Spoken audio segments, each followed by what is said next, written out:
38 minutos pasaron de las 19 en este miércoles, pero a las 9:30 en punto comenzaba 11-2, el juicio por la tragedia de 11, lo que sucedió en ese mes de febrero. Y está con nosotros Javier Moral, que es abogado de un grupo de las víctimas. Correcto. ¿Cuántas representa?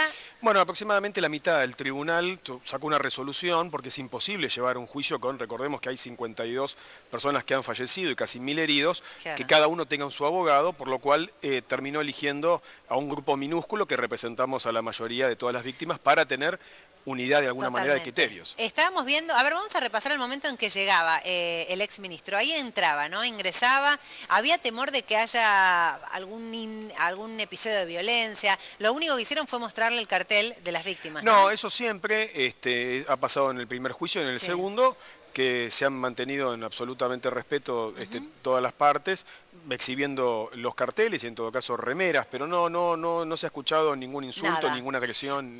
¿Qué hizo hoy? Técnicamente es una jornada de lectura. Sí, hoy se leen los requerimientos de elevación a juicio, es decir, se leen las imputaciones de los acusadores privados, es decir, las querellas y de la Fiscalía, en mérito a lo cual se establece por qué se lo acusa debido, cuáles son los hechos y cuál es el derecho que hay en contra del mismo para que eventualmente a raíz de ahora él se pueda defender. ¿Pidió tiempo el abogado defensor? Sí, había pedido una prórroga en su momento, la cual fue rechazada, pero ahora este juicio va a continuar todos los miércoles. De ahora en adelante, estimamos que entre 5 y 8 meses, por lo cual va a tener tiempo suficiente como para analizar las constancias de la causa.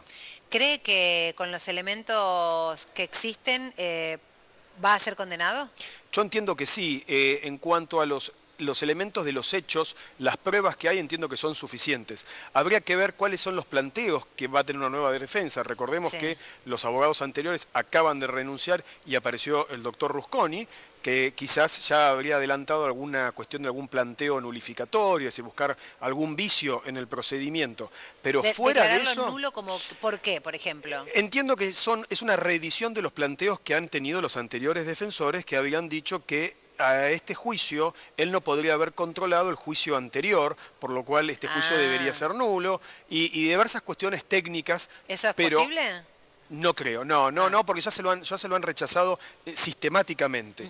Esos son planteos, respondiendo a tu pregunta, planteos de tipo técnico. Bien. Pero en cuanto a los hechos, está claro que ese 22 de febrero de 2012, lamentablemente a las 8:30 de la mañana, destapó una olla de corrupción que demostró que los funcionarios que tenían la autoridad de aplicación, como en este caso el exministro Devido, tendrían que haberle quitado la concesión a la firma TVA de los hermanos Sirigliano para que esto no se produzca. A ver, doctor, le hago una pregunta, porque uno cuando ve las imágenes de lo que pasó esa mañana del 22 de febrero, dice, bueno, más allá, yo no quiero citar textuales de posiciones partidarias, pero algunos dicen, bueno, pero el ministro no es el que era responsable de frenar la unidad, que el peso le caiga sobre el motorman, digo... ¿Cómo equiparar esas responsabilidades? ¿De lo práctico a lo político? En el juicio anterior quedó demostrado de alguna manera que ese tren frenaba, por lo cual se lo condenó al maquinista. Pero no es menos cierto que ese maquinista respondía a una empresa que tenía graves deficiencias por las cuales tendrían que haberle quitado la concesión. Tenía una acá había un sistema perverso, armado, mixto, en el cual había una CNRT que controlaba y gestionaba multas sobre incumplimientos gravísimos en las condiciones del servicio que afectaban a la seguridad del transporte. En todos los tiempos de la concesión, jamás, a pesar de tener notas de la SIGEN, la CNRT y distintos lugares, el ministro firmó la quita de la concesión, como sí lo hizo con otras empresas que ante el mínimo incumplimiento de, por ejemplo, llegar tarde o a una reparación que no se hiciera, le quitaron la concesión. En el caso de la firma TVA, todo lo contrario, fue muy displicente hasta lamentablemente ese 22 de febrero. A ver, Carlos. Sí, doctor, debido a las condenas que hubo en el primer juicio, ¿no? Lo que se llamó 11-1, ¿eso implica que va a haber condenas en el 11-2? Sin lugar a dudas, es decir, las pruebas que se hicieron en el 11-1, llamémoslo así, son bastante contundentes y claras como para achacarle una responsabilidad a Devido. De hecho, Devido había quedado fuera, junto con el otro imputado Simeonov, de este juicio, se había clausurado en la instrucción, pero cuando sale la sentencia, de ahí se extraen testimonios para investigar la conducta, porque quedó claro que la autoridad de aplicación máxima, dicha en palabras de Schiavi, dicha en palabras de Jaime, lo primero que dijeron cuando llegaron al juicio, yo respondía órdenes del ministro federal de Planificación, Julio De Vido, porque él era la máxima autoridad y el que tenía el poder de decisión, en definitiva, de quitarle o no la concesión a TVA. Ahora, sí, decime, Carlos. No, o sea que De Vido puede ir preso. Sin lugar a dudas, espera una condena de 9 años. Ahora, la máxima 11, es de 11. eventualmente. Claro, la máxima es de 11. ¿Qué plazos se esperan? Porque siempre está el entre beneficio y demás. Sí. ¿Cómo es? En términos concretos, ¿cuánto tiempo entiendo podría que ir preso? entiendo que esta sería la primera condena que eventualmente recibirá, más allá de todos los procesos que tiene, en lo cual tiene varios procesamientos, tengo entendido, pero salvo que haya alguna otra de las causas que avance en forma, esta sería la primera y podría ir, sin lugar a dudas, 11 años de prisión. Ahora, pero ahora tiene fueros. Bueno, uno de los planteos que eventualmente se podrán hacer es justamente la quita de los fueros, más allá que tenga una cuestión parlamentaria, si se quiere, de esa inmunidad o protección, pero sin lugar a dudas hay alguna tendencia jurisprudencial que establece que bien podrían quitárselos. Ahora, todo el próximo día de actividad es el miércoles que viene. El miércoles que viene a las 9:30 de la mañana. ¿Tiene que volver a ir el exministro siempre? Sí, bueno, a ver, lo ideal y lo que se recomienda es que comparezca porque es justamente donde va a escuchar cuáles son las imputaciones y es donde se puede defender. En principio resulta obligatorio que estés alguna causa de fuerza mayor. O sea, de acá a meses. De acá a 8 meses va a tener que estar sentado así, como estuvo sentado Jaime, como estuvo sentado Schiavi, como estuvo sentado los hermanos sicilianos. Bueno, los familiares, los representantes, sabemos que están ahí siempre. Sí, ellos sí están siempre sentados a la espera del reclamo de justicia. Claro, totalmente. Bueno, ayer nos decía otro de los familiares, la primera premisa es que sea un juicio transparente. Si yo le pregunto a usted, ¿cuál es la base mínima sobre la que tenemos que trabajar en este juicio de 11-2? No, en principio que no haya ninguna cuestión de presión política en su momento, donde las pruebas estén a la vista. Por ejemplo, el juicio anterior, lamentablemente, si bien fue filmado, no fue transmitido en vivo, cuestión que yo había reclamado y no se hizo lugar. La transparencia tiene que ver con eso, con que se pueda ver, el juicio sea público, queden claras todas las posiciones, porque acá hay posiciones de toda índole y que todas sean planteadas y escuchadas y resueltas con el debido tiempo. Eso es lo que me parece que hace a la transparencia. Claro. Bueno, entonces estaremos con el seguimiento minucioso de este tema porque es mucho lo que falta por conocer. ¿Podemos encontrar novedades sobre las responsabilidades? Digo, ¿algún otro nombre que pueda surgir en el principio, desarrollo del juicio? Sí, no lo descarto, pero en principio es al revés. Esta fue la novedad del primer juicio. Este fue el consecuente del antecedente del juicio primero, en donde de ese juicio primero salió la responsabilidad y el nombre de De Vido que había quedado afuera. Bien, está en comunicación telefónica Héctor Recalde, representante también de diputados, a quien lo saludamos. Lourdes Soso lo saluda. ¿Cómo está? Buenas noches, ¿qué tal? ¿Cómo le va? Bien, desde ayer venimos hablando, ¿no? El contexto en el que se da este juicio, el segundo juicio por la tragedia de Once, y de alguna manera se escuchan algunas voces que dicen, bueno, en realidad ya, más allá de lo que falta, porque son muchos meses de trabajo, hay una condena que ya estaría sobre la mesa. ¿Usted considera que ya está condenado De Vido? Yo quiero ser muy claro y coherente. Sí. ¿Se acuerda hace unos años cuando lo acusaba de Narváez de un contrabando de efedrina? Sí.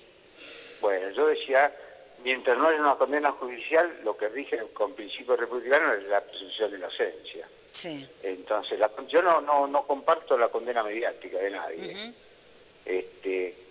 Por eso el cito de Narváez, porque no tiene que ver absolutamente nada que ver conmigo ideológicamente. Y eso es algo que es bueno, digamos, a mí que mire tú, yo respeto otros pensamientos. Que se instale, sino para que está el Poder Judicial, ¿no? Juzguemos nosotros, hagamos un jurado callejero y veamos a quién condenamos, ¿no? Claro. Ahora, una de las... Por eso está el Poder Judicial, está interviniendo, De Vido tiene su defensa, esperemos a ver qué resuelve la justicia, ¿no? Hay que darle tiempo entonces. Sabemos que falta para eso. En el mientras tanto vamos a escuchar seguramente algunas posturas que ya dan por cerrado el caso, pero los abogados de las víctimas hasta ahora lo que nos dicen es hay que esperar, hay elementos, hay que dejar que todo transcurra. No, pero yo eso está bien, porque son abogados de parte. Claro, sí, seguro. El abogado de parte tiene que expresar la defensa del representado, claro. ¿no? Ahora, doctor, ¿qué pasa con los fueros? ¿Qué postura asumir? Yo he sido denunciante también.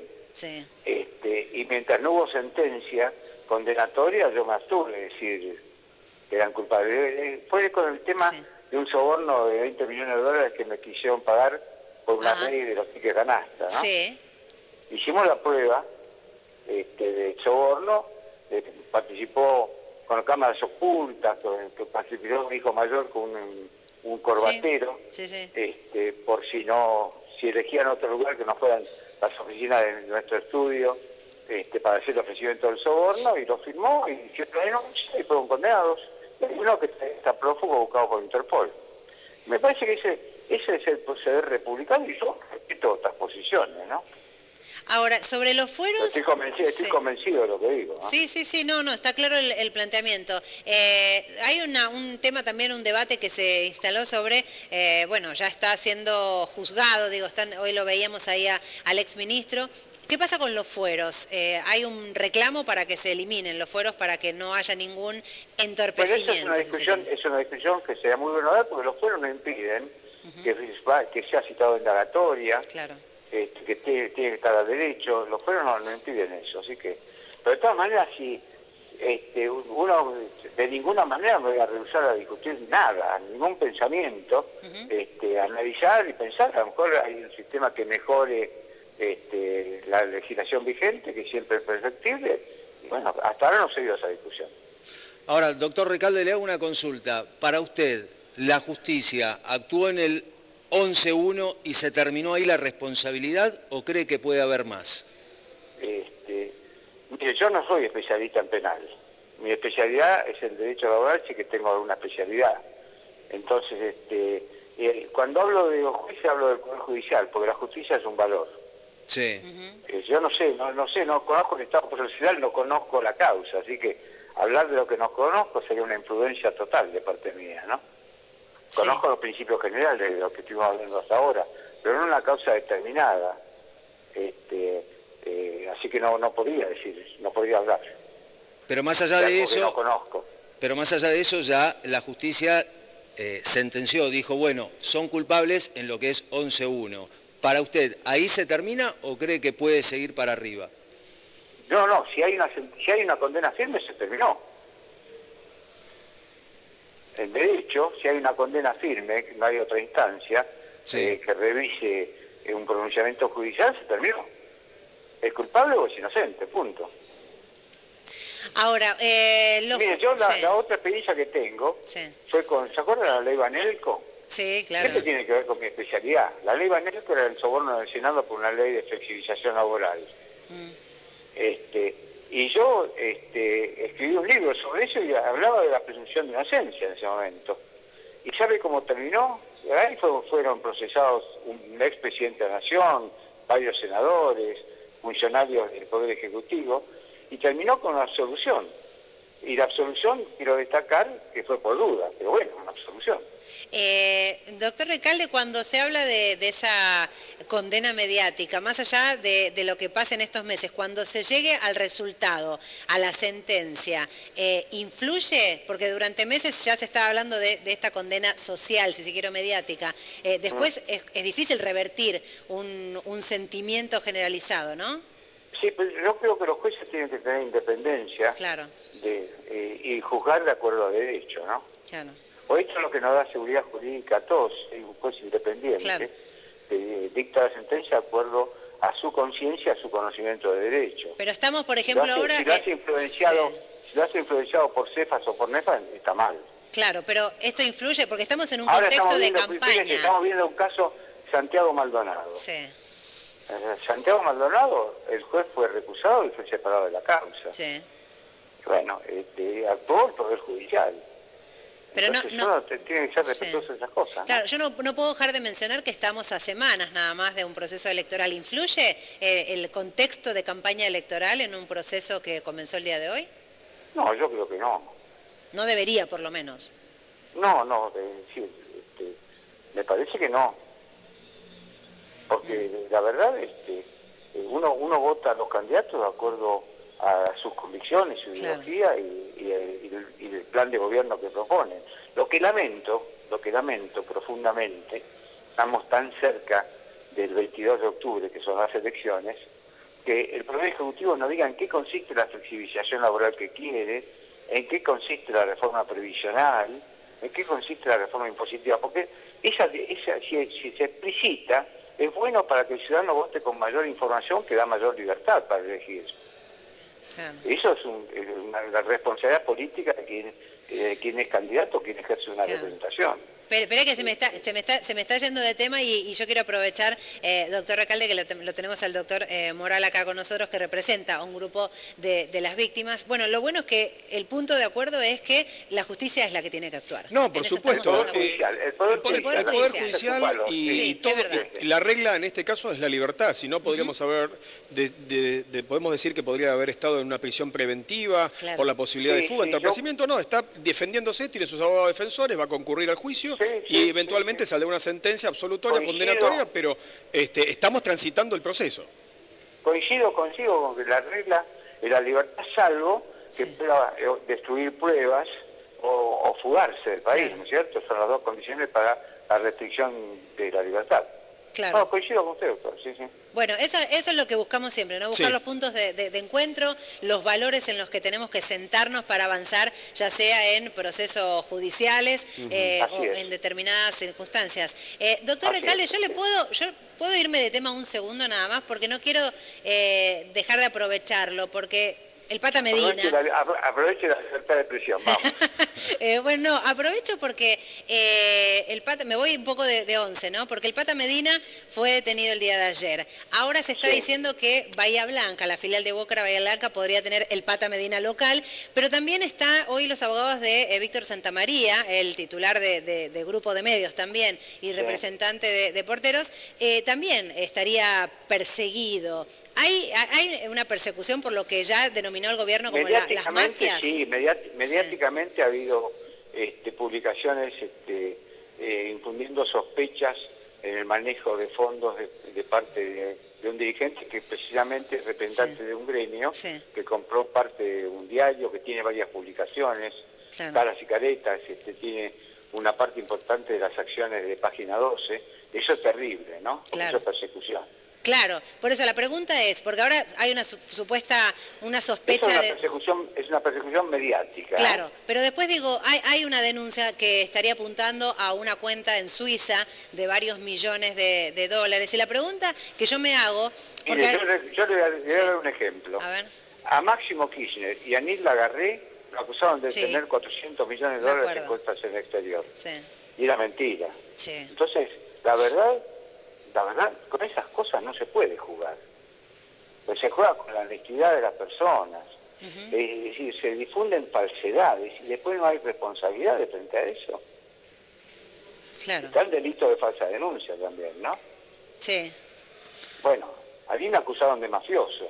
Bueno, claro, porque yo por eso aprovechaba que lo tenía usted, porque a usted lo habían endilgado como el capo número 1 de la mafia de los juicios laborales. Y también en otro momento hablaron de la mafia de los sindicatos, o sea, muchas mafias. Bueno, y también la mafia del Poder Judicial Laboral. Claro, exacto. Entonces, la verdad, parecía estar destinado a todos los estamentos, organismos que defienden trabajadores. En definitiva, lo que yo pienso es que se está atacando a los trabajadores para eliminar quienes tienen que ver con su defensa, ¿no? Ahora, doctor Recalde, le hago una consulta. Usted decía que lo que no quita que no haya ningún estamento de la sociedad libre de algún hecho de corrupción. Totalmente de acuerdo, claro. Pero ojo con generalizar. A mí no me imputaron ni un solo hecho, salvo que me imputen haber rechazado una coima de 20 millones de dólares, no me imputaron ningún hecho. Claro. Ahora, doctor Recalde, le hago una consulta. Usted decía que lo de Debido, lo de 11, lo del juicio no influye en la campaña. ¿El hecho de lo Es que pasa difícil, con Santa yo María respeto- y Belpata Medina influye en la campaña? No, para nada. Tampoco. Ni a No. favor ni en contra. No, pero además yo creo que tenemos muchísimos sindicatos y tenemos más de 10.000 dirigentes sindicales, o 100.000, no sé, una cantidad enorme. Que haya imputado 1, 2 o 10, no altera, me parece a mí. ¿Sabe qué? Mira, hay un periodista que escribió un libro que se llama Un mundo sin periodistas, Horacio Berbisky, por Sí. los ataques que sufrían los periodistas. Yo a veces pienso que hay muchos que quieren un mundo sin sindicatos, ¿no? Sí. Y le puedo decir, Winston Churchill decía que los partidos políticos pueden ser cuestionados en cuanto a la representatividad, etcétera, etcétera, pero que no conocía ninguna organización mejor para representar los derechos de los ciudadanos que un partido político. Y yo diría también que hay muchos que quieren un mundo sin sindicatos, ¿no? Bueno, hay muchos, claro, sin sindicatos, sin abogados que defiendan a trabajadores. En el caso Bueno, de... yo no. en el caso, no, pero digo, en el caso de ONCE, por lo menos no hubo un cuestionamiento, no se habló de una mafia de representantes legales. No, en principio No, no. Por ahora, no, por lo menos por por ahora ahora no. No, además no se habló de la industria del juicio tampoco. ¿Cómo? No se habló de la industria del juicio, como nos No. acusa a nosotros, a los Claro. abogados laboralistas. Es verdad. Bueno. Pero bueno. Está bien, pero digamos, son cuestionamientos que en el vacío, Sí. porque no hay hechos Claro. concretos. Pero pega Sí. mucho a nivel mediático. Y bueno, Claro. pero eso no es correcto, ¿no? Claro, sí. Y uno tiene que defender los principios republicanos. Total. Bueno, Si no, viviríamos con la ley de la selva, y yo no quiero eso, ¿eh? me parece muy bien. Un día lo invitamos a que venga al estudio y podamos charlar Con de mucho varios gusto, temas. con mucho gusto. Muchas gracias, le mandamos un abrazo. Adiós, buenas noches. Hasta Adiós. luego. El doctor Adiós. Héctor Recalde, bueno, buscando puntos de Sí, de encuentro, consenso. y eso es lo que nos hace falta, ¿no? Sí, También por como supuesto. sociedad, acá las diferentes partes que pueden tener una postura sobre el tema, bueno, hay que ir, el Poder Judicial, como bien me corrigió, no es la justicia es el valor, es el Poder Judicial el que tiene que determinar, pero está confiado en que hay elementos para Por supuesto, lo importante avanzar. es saber, un logro es haber llevado a un ministro que actualmente tiene fueros de alguna manera a juicio y sentarse en el banquillo. Esto hace un tiempo atrás era impensable. Uno puede, yo sé que hay un gran descreimiento en la justicia argentina, pero recordemos que esta causa, el siniestro fue el 22 de febrero de 2012 y el juicio del 11-1 empezó exactamente el 14 de marzo del 2014, 2 años después, y tuvo una sentencia condenatoria y Al una año. parte absolutoria en diciembre del 2015. No pasaron 2 años y ya está a juicio debido, por lo cual, de alguna manera, un granito de arena Marca, positivo hay que reconocerle al Poder Judicial. Y a las familias, sobre todo Sí, que por no supuesto, descansaron. por supuesto. Gracias por la visita. No, por favor, un placer. Javier Moral también, abogado, aquí en Tarde o Temprano. Hacemos una pequeña pausa, ya venimos.